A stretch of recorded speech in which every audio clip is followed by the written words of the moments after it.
Bobby Manning here. Welcome to the Garden Report. And before I head out the door to Las Vegas here tonight and get ready for tomorrow's Celtics game between the Celtics and the Nuggets, I want to do a quick check-in.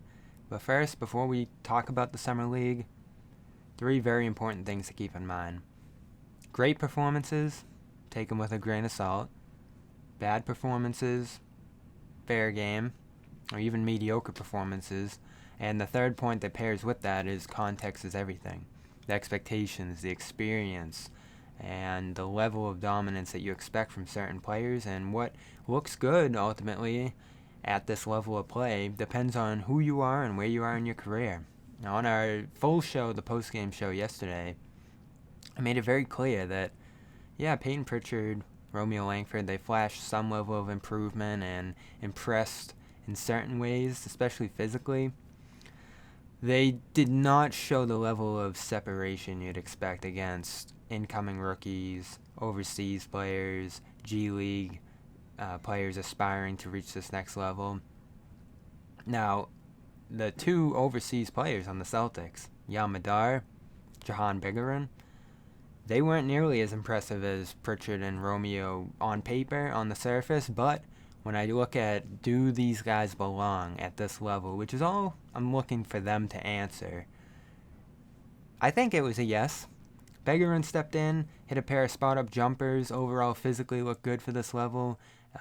It didn't have a great game after that burst of shooting, but overall it did look like there's some things he can grow on here and work on off of this first performance against, honestly, competition that's probably par for his level of play that he's reached so far in his basketball career at 18 years old especially.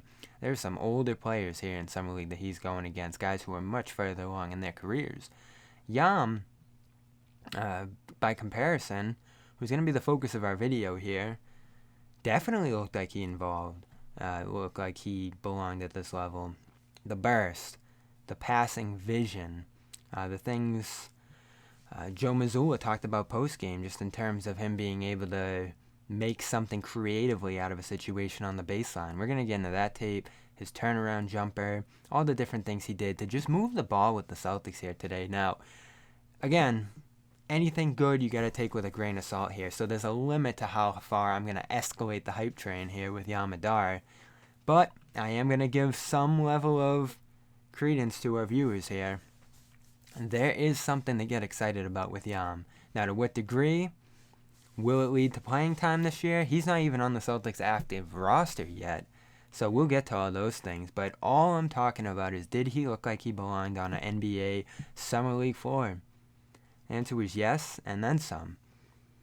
Let's get started here early. Ball movement. Going through him occasionally. Carson Edwards was honestly the primary ball handler for much of this game, and I'm not going to do too much on Edwards. Looks like he's in full control and does what he wants to do on this level, on this floor. Played extremely well as a scorer and an on-ball shooter and driver in this game. Was able to move the ball a little bit too. Edwards continues to do things, I think, that will intrigue other teams if he does end up moving on from the Celtics at some point. Not sure if there's going to be playing time for him here, but did show off in a good performance. And again, limits, competition, all those different things we talk about. This is his 3rd NBA season. You do kind of expect him to separate himself from this pack a little bit. Unfortunately, Langford and Pritchard did later in this game. As for Madar, ball mover, primary point guard. There's a lot of skills and tangibles and things that he brings in terms of his vision, size, height, all those different things, his length, and certainly his activity on the floor. You look at the way he defended through stretches of this game.